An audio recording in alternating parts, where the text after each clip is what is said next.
দুনিয়াতে আল্লাহর দেওয়া ইলমে যদি মানুষ চোরকে ধরতে পারে, তাহলে যে আল্লাহ মেশিনটা তৈরি করার ক্ষমতা দিয়েছেন সেই আল্লাহ রব্বুল আমিন ছোট ছোট জিনিসকে কেন আল্লাহ দেখতে পাবেন না? পাবে কি পাবে না? কয়েক বছর আগে 2023-এ মনে হয় আমাদের ভারতের বৈজ্ঞানিক যারা এখান থেকে চন্দ্রয়ান 3 এখান থেকে ছেড়েছিল, যেতে যেতে যেতে যেতে চাঁদের ওপরে 4,80,000 কিলোমিটার দূরে চাঁদ আছে। কত কিলোমিটার? 4,80,000 কিলোমিটার দূরে রেমোট দাবছে, এখানে চাঁদ উঠতে উঠতে উঠতে চাঁদের পরে গেছিল। আপনারা জানেন? জোরে বলেন ভাই রে, এটা কে করেছে? এটা মানুষে করেছে। আর ওই চাঁদের ওপরে কি আছে ওখান থেকে সবকিছু কিন্তু নামো থেকে দেখতে পায়। এবার বলেন ভাই, যদি মানুষ আল্লাহর দেওয়া ইলমে এতখানি করতে পারে, তবে যে আল্লাহ মানুষকে জ্ঞান বুদ্ধি দিয়েছে এটা করার, সে আল্লাহ রব্বুল আমিন কেন ছোট ছোট জিনিস দেখতে পাবে না? পাবে না? পাবে না? পাবে। এবার বলবেন মানুষকে আল্লাহ ইলম কতখানি দিয়েছে, কতখানি মানুষের কাছে ইলম আছে? আল্লাহ নবী সাল্লাল্লাহু আলাইহি সাল্লাম বলেছেন, নবী একটা সুইকে সমুদ্রে ডুবিয়ে দিলেন, নদীতে ডুবিয়ে দিলেন। কিংবা ওরে আল্লাহ মুসা নবীর জামানাতে খিজির আলাইহিস সালামের সাথে যখন নৌকাতে সওয়ার হয়েছিলেন, পার হয়েছিলেন নদী, উড়তে উড়তে একটা পাখি এসে নৌকাতে বসে গেল। এবার পাখিটা সমুদ্রে মুখ দিয়েছে, চোঁচ মারছে। এবার বলেন তো, সুই যদি সমুদ্রে ডুবিয়ে দেওয়া হয় তো কতখানি সুইয়ের মাথাতে পানি উঠবে? মোটামুটি 100 গ্রাম উঠে যাবে নাকি? তাহলে পাখি যদি সমুদ্রে যদি চোঁচ দিয়ে দেয় কতখানি উঠবে? নাহির বরাবর সামান্য। এইবারে নবী বলেছেন, হে উম্মত, এই সমুদ্রে পাখিতে যেমন চোঁচ মারে, নিজের মুখখানাকে ডুবিয়ে দেয়, লোলকে ডুবিয়ে দেয়, যেমন সুইটাকে ডুবিয়ে দেওয়া হয় নদীর হিসাবে, সমুদ্র হিসাবে নাহি বরাবর পানি উঠে। এই সুইয়ের মাথাতে যতক্ষণ তোমরা পানি দেখো, এই পানি বরাবর আল্লাহ রাব্বুল আমিন গোটা পৃথিবীর মানুষকে আল্লাহ ইলম দিয়েছেন। এবার বলেন, ওই ইলম খানটা ভাগ করে আমি পেয়েছি, ওই ভাগ করে আমার ভাই গুলজার মাস্টার পেয়েছেন, ডাক্তাররা পেয়েছেন, যত ইঞ্জিনিয়ার বৈজ্ঞানিক পেয়েছেন, যারা দুনিয়া থেকে চাঁদ, এত বড় চাঁদের উপরে জাহাজকে পাঠিয়ে দিয়েছেন, রকেট পাঠিয়ে দিয়েছেন, তারা পেয়েছেন। এবার ভাগ করে করে যদি একটুখানি ইলমে এতখানি করতে পারে, এবার বলেন ভাই রে, গোটা সমুদ্র বরাবর যে আল্লাহর কাছে ইলম আছে, বলেন সে আল্লাহ রাব্বুল আমিন ছোট থেকে ছোট জিনিসকে আল্লাহ নাপ করতে পারে কি পারে না? বলেন পারে না? পারে না? পারে। এ ভাই মুসলমান, তাহলে আখিরাতটা কেমন হবে? আখিরাতটা কি জিনিস?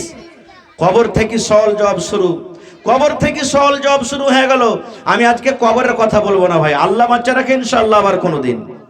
আজকে আমার বিষয় হবে খুশ নসিব, ভালো নসিবওয়ালা 7 প্রকারের মানুষ। 7টা নয়, ভালো করে শুনবেন, 1 ঘন্টাই বলবো কিন্তু ভালো করে শুনবেন। 7 প্রকারের মানুষ কারা হবে? 7টা লোক নয়, 7 রকম। এক এক প্রকারে 1000, লাখ, 2 লাখ, 5 লাখ, 1 কোটিও মানুষ হতে পারে। 7 প্রকারের মানুষ কে আছে দুনিয়াতে? চাহে মেয়েলোক হোক কিংবা মতলোক হোক, বেটা ছেলা হোক, বেটি ছেলা হোক, কে আছে যারা কে আল্লাহ নিজের আরশের তলাতে জায়গা দিবে? আরশটা কি জিনিস? যেটা 7 আকাশের উপরে, 7 আসমানের উপরে আল্লাহর ফেরেশতারা তুলে আছেন, ধরে আছেন। যে আরশের উপরে আল্লাহ তাবারাক ওয়া তাআলা বিরাজমান আছেন, আল্লাহ আছেন, কি হালাতে আছেন? আল্লাহ আল্লাহর মতন হয়ে আছেন। ওই আরশের তলাতে জায়গা থাকবে। তাহলে বলবেন আসমান গালা কোনটা যাবে? আসমান ভেঙে পড়ে যাবে, আসমান থাকবে না, গাছগাছালি থাকবে না, পাহাড় থাকবে না, নদী থাকবে না, মসজিদ থাকবে না, মন্দির থাকবে না, সব শেষ হয়ে যাবে, দারহাম বারহাম হয়ে যাবে। আল্লাহ রাব্বুল আমিন একমাত্র আরশ থাকবেন। এবার সূর্যটার হালাত শুনেন। আল্লাহ রাসূল বলেছেন সূর্যটা কত দূরে থাকবে? নবী বলেছেন 1 মাইল দূরে থাকবে। কয় মাইল? 1 মাইল দূরে থাকবে। আপনারা জানেন 1 মাইল রাস্তা কত দূর হয়? আপনারা জানেন 1 মাইল রাস্তা কত দূর হয়? সাহাবায়ে কেরাম বলছেন আমরা বুঝতে পারলাম না এক মাইল বলতে দুনিয়ার নাপা রাস্তা, কিংবা মানুষ যে সুরমা লাগায় চোখে ওই খিল খানটাকে বলা হয়েছে মাইল। ওরে সুবহানাল্লাহ। তবে যে সালহের সমান সালার কাঁটি আছে এত বড় খানটা খিল নিয়ে মানুষ যে চোখে সুরমা লাগায় ওইটাকেও মাইল বলা হয়েছে। এবার বলেন, যদি মাথা থেকে 1 মাইল উঁচাতে সূর্য থাকে তাহলে কত কষ্ট হইতে পারে ভাইরে। আজকে গরমের টাইমে, গরমের সময়তে আহারে আমরা এত উঁচাতে, কোটি কোটি মাইল উঁচাতে সূর্য আছে, তার তাপ আমরা সহ্য করতে পারি না, তার গরম আমরা সহ্য করতে পারি না। চল রে চল এসির ঘরে চল, চল রে চল গাছের তলাতে চল, চল রে চল ফ্যানের তলাতে চল। ওরে আল্লাহ, পানি দিয়ে 2 4 বার করে গোসল করি, মাথাতে ছাতা দিয়ে দি, মাথাতে কাপড় দিয়ে দি। কিন্তু নবী বলেছেন কিয়ামতের দিন এমন দিন হবে, কিয়ামতের অবস্থা এমন হবে, সেই দিন আল্লাহর আরশ ছাড়া দুনিয়াতে কোনো রকমের ছায়া হবে না। নারে তাকবীর। একমাত্র আল্লাহর আরশের জায়গা থাকবে। এবার আরশে কি জায়গা পাবে? আরশের তলাতে 7 রকম দুনিয়াতে যারা আমল করেছে। আজকে আপনি বসে বসে ফয়সালা করেন যে 7টা লোকের মধ্যে আমি আসছি কি আসি না। যদি আসেন তাহলে জায়গা পাবেন, আর না আসলে কেমন করে জায়গা নিতে হবে? আজ থেকে নিয়াত করতে হবে, আল্লাহ 2026 সাল আজ 10 তারিখ শেষ হতে যাচ্ছে, রাত 12টার পরে 11 তারিখ চালু হয়ে যাবে। আমি আজ থেকে আল্লাহ আমি তাইয়ারি শুরু করে দেবো, পরে ইনশাআল্লাহ তাআলা। এবার আর একটা কথা বলি, কিয়ামতের দিনটা কেমন হবে? ওরে সুবহানাল্লাহ, কোরআন মাজিদ একটা সূরা আছে সূরাতুল হজ। হজ সূরার মধ্যে শুরু থেকে পড়ে দেখবেন 2 4 5 আয়াতে কিয়ামতের কঠিন দিনটা কেমন হবে। আল্লাহ বলেন, দুনিয়ার মানুষরে এমন ভয়াবহ দিন হবে, এমন কঠিন দিন হবে। আমার মায়েরা যখন বাচ্চা জন্ম দেয়, ওরে সুবহানাল্লাহ, বাচ্চা যখন পেটে থাকে, বাচ্চা দুনিয়াতে আসে, কত রকম কষ্ট, কত মা খালাতে এটা বলেন আল্লাহ আমার মরে যাওয়া ভালো, কিন্তু আল্লাহ এই বাচ্চা জন্মের কষ্ট আমি সহ্য করতে পারি না। এত বাচ্চা হওয়ার জন্ম এত কষ্টের সময়, কিন্তু আল্লাহ বলছেন এর থেকে কিয়ামতের দিনটা হবে কষ্টের দিন। বাচ্চা জন্ম হওয়াতে যত কষ্ট হয়, এর থেকে কত কত গুণ কিয়ামতের দিনটা কষ্টের দিন হবে, কত কষ্টের দিন হবে। আল্লাহ বলছেন, দুনিয়ার মানুষরে কিয়ামতের অবস্থা দেখে, যে মহিলার পেটে সন্তান, কখন সন্তান খালাস হয়ে যাবে, কখন সন্তানটা দুনিয়াতে জন্ম নিয়ে নেবে, ওই মহিলা জানতে পারবে না যে আমার পেটে সন্তান আছে কিংবা না। এত ভয়ঙ্কর দিন হবে। আল্লাহ নবীর একটা হাদিস এসেছে, মা আয়েশা নবীর স্ত্রী রাদিয়াল্লাহু তাআলা আনহা একদিন বাড়িতে বসে বসে কাঁদছেন, চোখ দিয়ে পানি ঝরছে। আপনি যদি বাড়িতে যান জালসা শুনে, আর আপনার বেটি কিংবা স্ত্রী বাড়িতে কান্দে, ওকে জিজ্ঞাসা করবেন না যে কেনে কাঁদছো? করবেন কি করবেন না? নবী আমার বাড়িতে নাই, মা আয়েশা রাদিয়াল্লাহু তাআলা আনহা কান্দা কান্দা চোখগুলো লাল হয়ে গেছে। নবী আমার বাড়িতে যখন এসেছেন, বিবিকে বলছেন, মা ইউবকি কে আয়েশা, আয়েশা রে তুমি কান্দো কেন রে বিবি? কি কারণে তুমি কান্দো? তোমার পেটে কি জ্বালা লেগেছে? ভোগের কারণে তুমি কান্দো নাকি? কারণ ওই জামানাতে মানুষ কষ্ট করে করে দিন কেটেছে না কাটেনি? এখনই যতটি মোটামুটি 40-এর উপরকার মানুষ যতটি এখানে বসে আছেন, 50-এর উপরে, যারা কষ্ট দেখেছেন, কত কত দিন গেছে, বাড়িতে শুধু পানি খেয়ে দিন কেটেছে, খাবার ছিল না। দেখেছেন আপনারা এরকম দিন? আগতে বৈরাত গেছে তো এ গাড়ি মান যে স্কর্পিও চালিয়ে গেছে, তখন আপনারা কবেন স্কর্পিও তখন ছিল নাকি? যে মৌলানা বল গাড়িটাতে স্কর্পিও, এখনো বল গাড়িতে বিয়ে যাবে যদি খালি লেনদেন বন হয়ে যাবে, বিয়েতে যাবে না। এখন 10 খানটা গাড়ি করেন, আর ওর মধ্যে যদি খালি একখানটা ওই সওয়ারি গাড়ি করে দেন, যাবে না। সওয়ারিতে ফের কে বসতে যাবে? কোন খোট্টে পড়ার কে বিহারে যাবে না খুব। আর যদি লেনদেন বন হয়ে যায়, ওই সওয়ারি আর টেম্পুতে বিয়ে যেতে হবে বেশিরভাগই। দেখবেন 5 টাকা, এই যে জালসার মতন ডান্স শুরু হচ্ছে, 5 টাকা বড় বড় ডান্স, বড় বড় ডিজে আমরা বাড়িতে নিয়ে চলে আসছি, আর লোকের টাকা, পরের টাকা নিয়ে আমরা কি করছি? চলে যাচ্ছি। কেন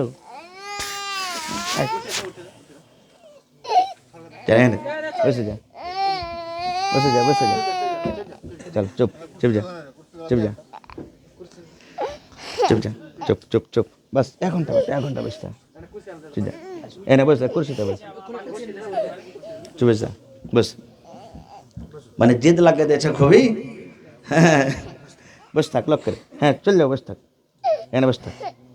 তো ভাই আমার, আমি বলছিলাম যে এখন লেনদেন শুরু হয়ে গেছে আমাদের, যে লেনদেনের কারণে আমাদের যে বেটির বাপ এত কষ্ট করে জুটিয়ে টাকা দিচ্ছে, দেখবেন কত বেটির বাপ এমন আছে মসজিদে ভিক্ষা করছে। ভাই আপনার গ্রামে কত বাপ এসেছে, মা একটু ইমাম সাহেব একটু এলান করিয়েন, বেটির বিয়ে দিব, 10, 20, 50 করে মানুষজন আমাকে মদত করে, করে কি করে না?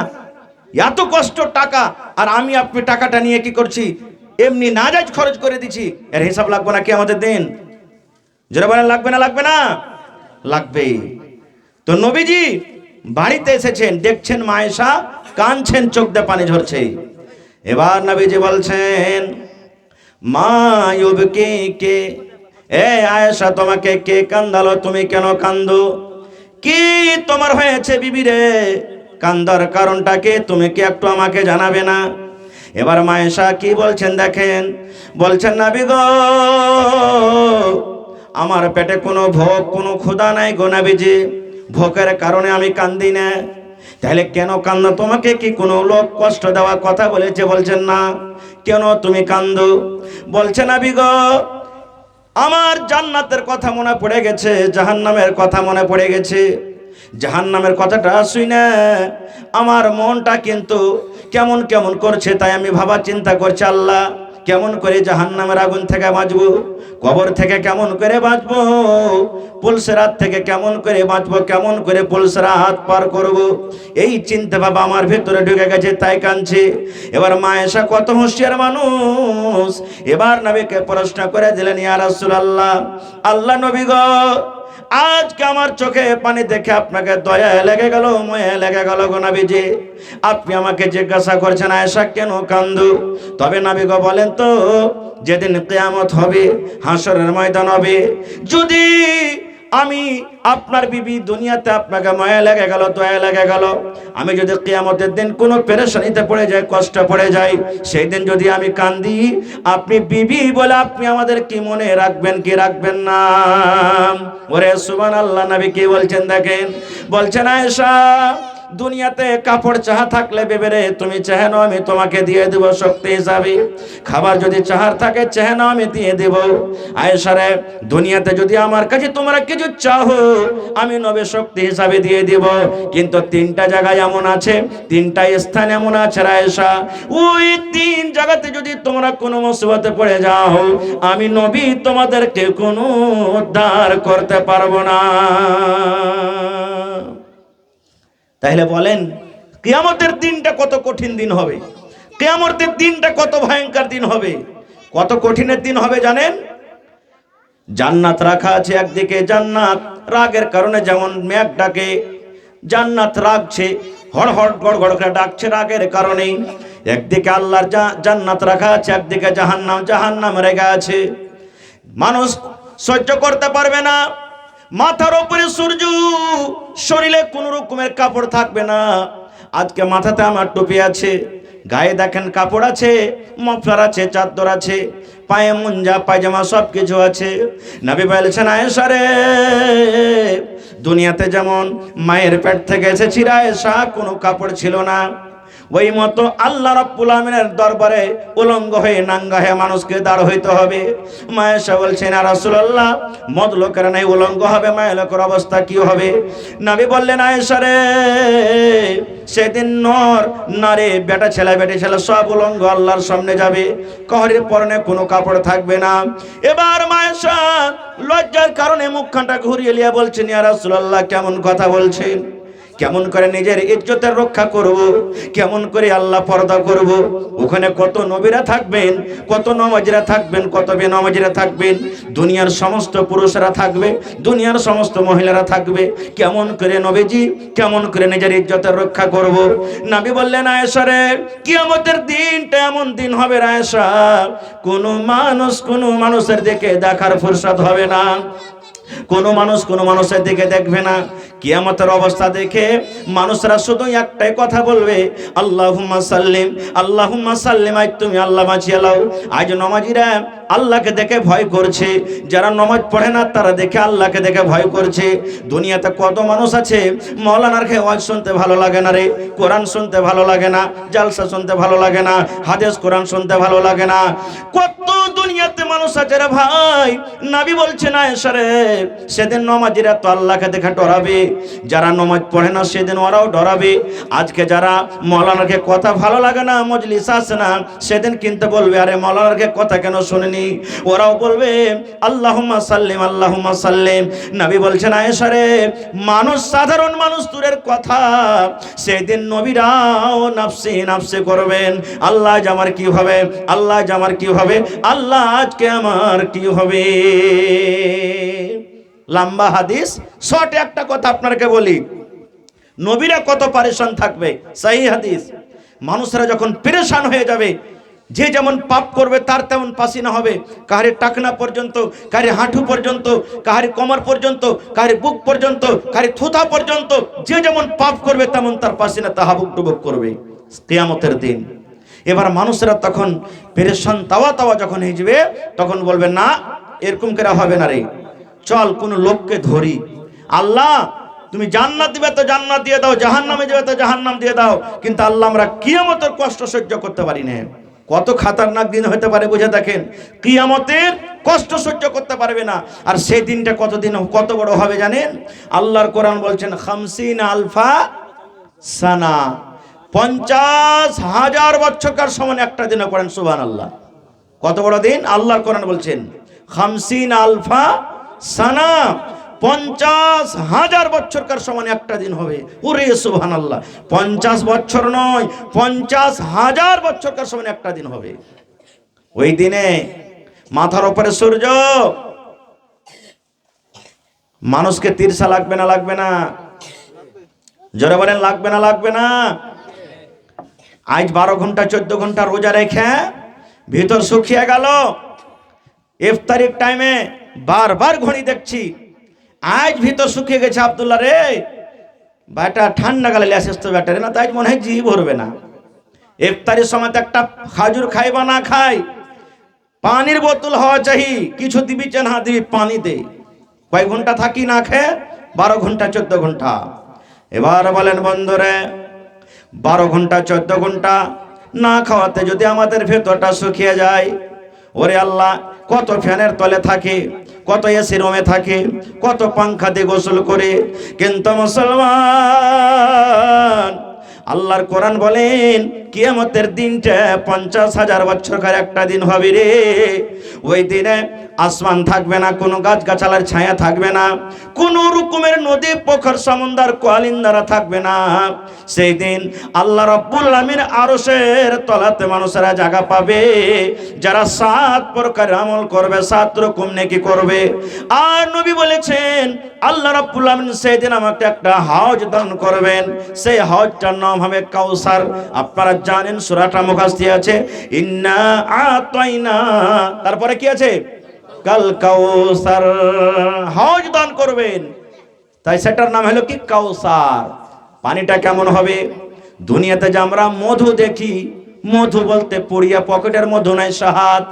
মধু খাইতে, শাহাদ খাইতে যেমন মিঠা লাগে, এর থেকেও মিঠা হবে। দুধ দুনিয়াতে দেখি সাদা হয়, দুধের থেকে বেশি সাদা হবে। আর সোনা এবং চাঁদের বার্তান হবে, কে পানি পান করাবে?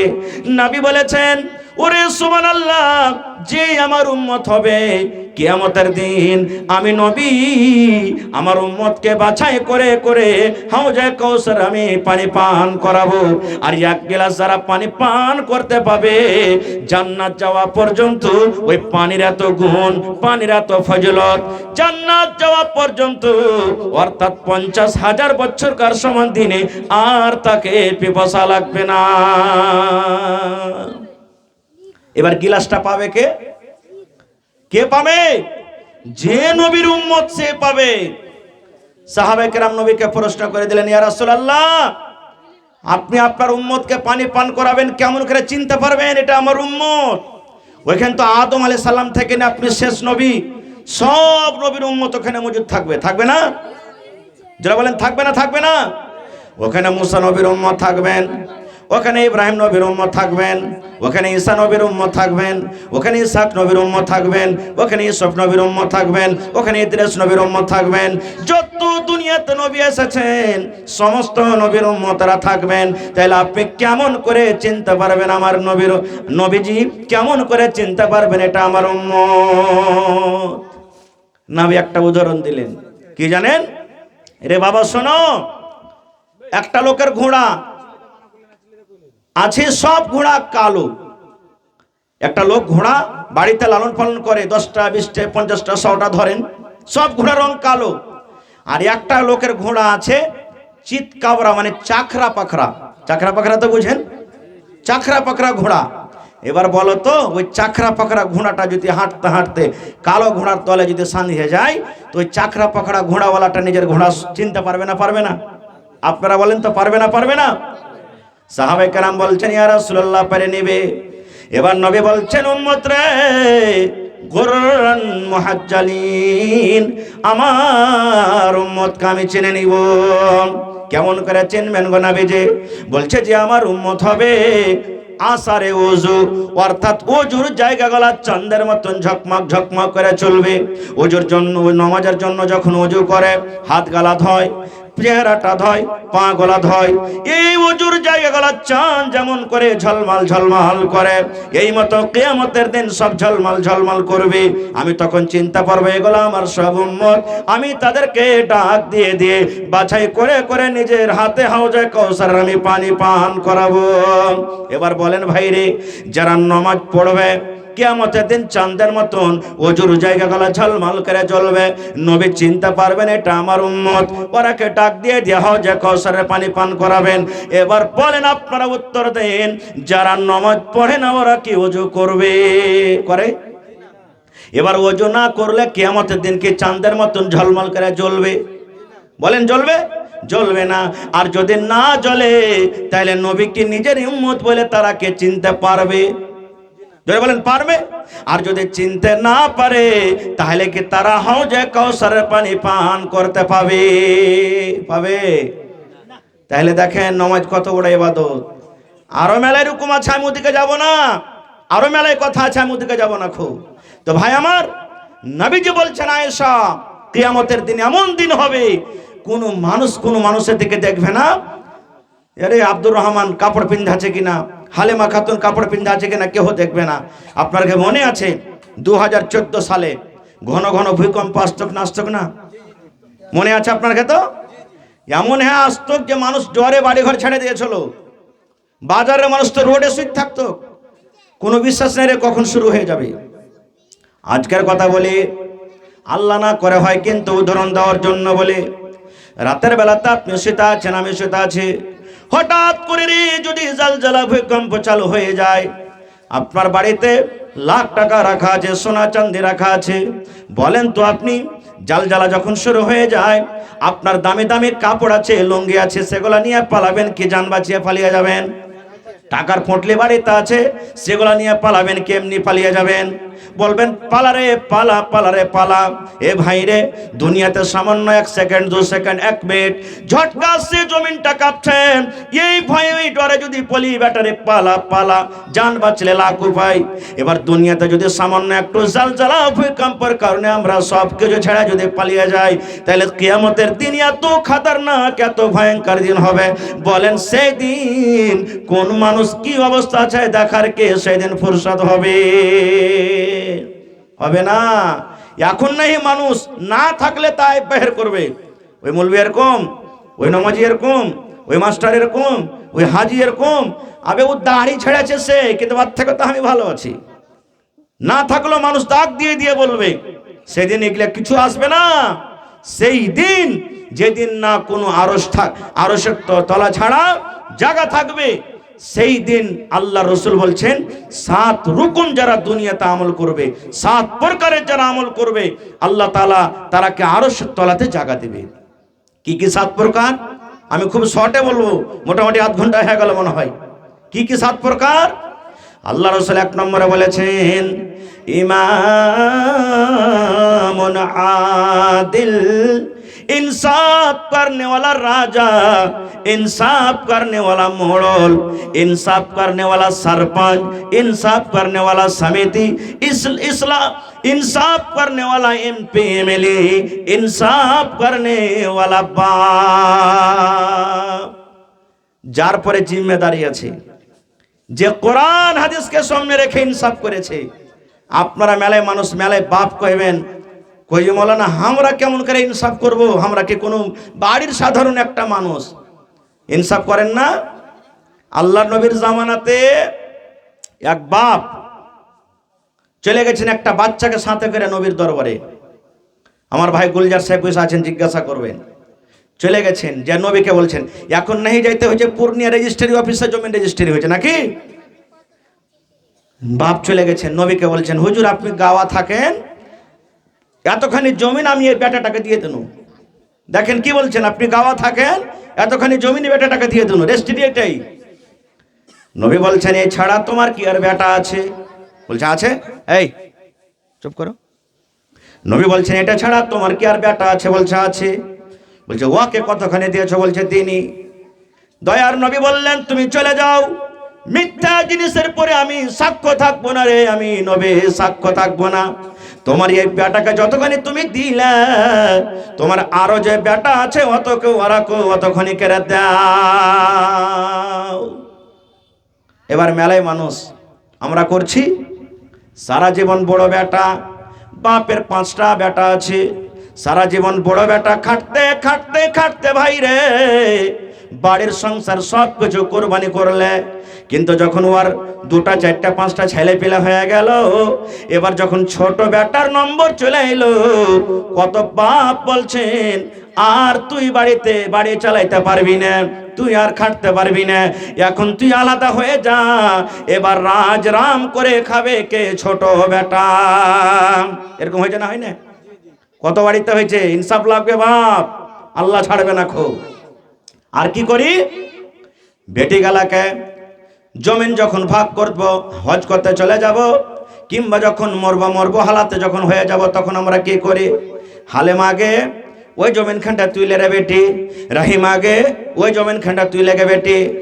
আর বেটারাকে কোন জমিন আমরা দিব রে ভাই? যেগুলা বসবাস জমিন রোডের কান্ধাতে আছে, ভালো ভালো মেন জায়গাতে আছে, বাজারে আছে, ওইগুলা জমিন আমরা দিব, কিন্তু বেটিরাকে আমরা দগা টাইপের আমরা জমিন দেব।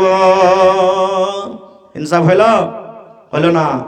আর কি করি, বেটারে মরে যাব মাপ দিস রে মা। কেমন করে মাপ দিস? আমরা জানি এটা শরীয়ত বুঝে, বেটা ছেলে যদি 1 বিঘা পায় তাহলে 2 বহিন পাইবে। কথা বলেন, 1 বিঘা পাইবে। বেটা ছেলে যদি 5 কাঠা পায় তাহলে একটা বহিন 2.5 কাঠা, মানে 2 বহিনে 5 কাঠা পাইবে। বাপ ইনসাফ করে চলে গেল। হলো না ইনসাফ? হলো না? বলবেন হ্যাঁ শরীয়তে আছে যে বেটা ছেলে যা পাইবে ওর আধখানি বেটি ছেলে পাইবে। ওটা কখন? মরার পরে পাইবে। আপনি বাপ মরে গেলেন, কাফন দাফন হয়ে গেল, কর্জা পানি সব সহ্য হয়ে গেল, তারপরে যদি আপনার জমিন বাঁচছে, বেটা পাবে 1 বিঘা, 2 বেটি পাবে 1 বিঘা। বেটা যদি 5 কাঠা, 2 বেটি পাবে 5 কাঠা মরার পর। কিন্তু যদি বেঁচে থাকা কালে আপনি ইনসাফ করেন, এটা ভাগ হলো না, এটা গিফট হলো, তোহফা হলো। আর এই গিফট তোহফা আপনাকে বেটা বেটির মধ্যে আপনাকে বরাবর করে তাকসিম করতে হবে। আচ্ছা আপনি বলেন তো, আপনারই উত্তরে আপনার অরিজিনাল 2টা বেটা 3টা 4টা বেটি খাইতে বসছে, মাছ এনেছেন 1 কিলো বাড়িতে, কোনো মা দুনিয়াতে কোনো বাপ এটা কি কইবে বেটি তুই বেটি ছেলা মানুষ, তুই আধখানি খা, তোকে শরীয়ত আধের ভাগ দিয়েছে, আর বেটারে তুই 1 পিস গোটা করে খা। ভাগ করবেন? দুনিয়াতে যখন এটা করতে পারবেন না, তো বেঁচে থাকা কালে জমিন কেন করে আমরা ভাগ করে দিছি? চলবে না। বেঁচে থাকা কালে আপনি যদি ভাগ করেন তাহলে বরাবর ভাগ লাগবে। বেটাকে যতখানি দিবেন বেটিকে কতখানি দিতে হবে। আর যেটা ডাবলের মামলা চলে আসছে ওটা মরার পর হবে, মরার আগে হবে না। খুব তাহলে কাঠগড়াতে ধরা পড়লো না? আল্লাহর কাছে কিন্তু হিসাব চলে লাগবে। এটা ইমামুল আদল ইনসাফ করনেওয়ালা বাদশা নয়। আজকে আমরা কি করি, গ্রামে পঞ্চায়েত বসেছে, আমি একটা মৌলভী সাহেব মানুষ, আমার বেটা ভুল করে দিয়েছে, বেটি ভুল করে দিয়েছে। আমি একটা মোড়ল মানুষ, আমার বেটা ভুল করে দিয়েছে। হাজি সাহেব মানুষ, দৌলতমান মানুষ, আমার বেটা ভুল করে দিয়েছে। যদি আমি বিচারে তলে পড়ে যে আমার নাক কেটে যাবে, তখন কোন রকম টাকা পয়সা দিয়ে ওকে 1.5 লাগিয়ে বিচার টাকা দবাইবার কোশিশে থাকি কি থাকি না? এর নাম ইনসাফ করনেওয়ালা লাই।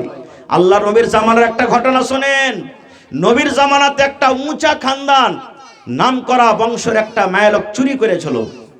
চুরি করাতে ধরাও পড়ে গেল। যেখানে ইসলামী কানুন, ইসলামী রাজ, চুরি করলে হাত কাটা যাবে। নবীর জামানার ঘটনা, মায়ালোকটা চুরি করেছে। নবীর দরবারে কেস চলে গেল। নবীর দরবারে কেস, ফয়সালা কি হবে? হাত কাটা পড়বে।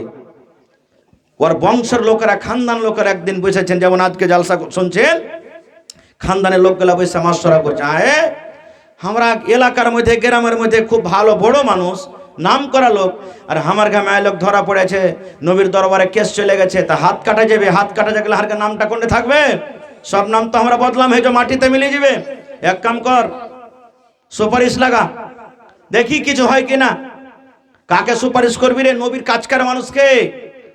তো বলছে নবীজির একটা বেটা আছে জায়েদ, ওর একটা বেটা আছে, মানে জায়েদ মুতাবান্না যাকে বলে, বানা বেটা, ওর একটা বেটা আছে ওসামা, ওসামা বিন জায়েদ।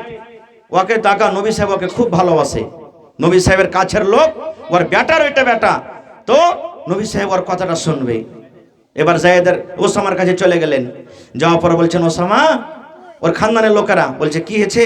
বলছে, তুমি তো নবীর খুব কাজকার লোক, একটু নবীর কাছে সুপারিশ করো যে একটু এদিক ওদিক করে যাতে 1.5 দিয়ে বিচারটাকে শেষ করতে আমার গায়ে লোকের যাতে হাতটা না কাটা পড়ে। ঠিক আছে, চলে গেলেন। এবার শোনেন, জায়েদ, ওসামা বিন জায়েদ বলছেন, ইয়া রাসূলুল্লাহ, আপনার কাছে একটা কাজের জন্য এসেছে। বলছে, কি কাজ রে বাবা? বলছে, নবী গো, অমুক খানদানের বেটি ছেলে চুরি করাতে ধরা পড়েছে গো নবীজি। শরীয়তের ফয়সালা, তার হাত কাটা পড়বে। যদি আপনি একটু ইদিক উদিক করে তাকে যদি আজাদ করতে পারেন, মাফ করতে পারেন, তাহলে আপনি করে দেন। যেমন কথাটা শোনা, ওরে আল্লাহ, আমরা জানি বেদানার দানা যেমন লাল হয়, রাগের কারণে আমার নবীজির চোখ কিন্তু লাল হয়ে গেল। এবার নবীজি বলছেন ওসামাকে, রে আল্লাহর বান্দা, তুমি তো সুপারিশ করার জন্য এসেছো। এই আল্লাহর বান্দা শুনে নাও, ওই মহিলা কেন রে? আমি নবী, আমার বেটি ফাতেমা, আমার কলেজার টুকরা, যাকে আমি এত ভালোবাসি। এই আল্লাহর বান্দা শুনে নাও, আমি নবী, আমার বেটি ফাতেমা যদি চুরি করে আর যদি ধরা পড়ে যাও, আমি নবী দেখবো না এটা আমার বেটি, আমি ছেড়ে দেব। যদি চুরিতে ধরা পড়ে যায়, প্রমাণ হয়ে যায়, তাহলে আমি ফাতেমার হাত আমি কেটে নেব। এর নাম হলো কি ইনসাফ, এর নাম হলো কি ফয়সালা। এরকম আদিল ইনসাফ করনেওয়ালা যারা মোড়ল সর্দার নেতা হবে, কিয়ামতের দিন ওরকে দেখেন মর্যাদা সম্মান কত, আল্লাহ আরশের তলে ডাকবেন, বলবেন, রে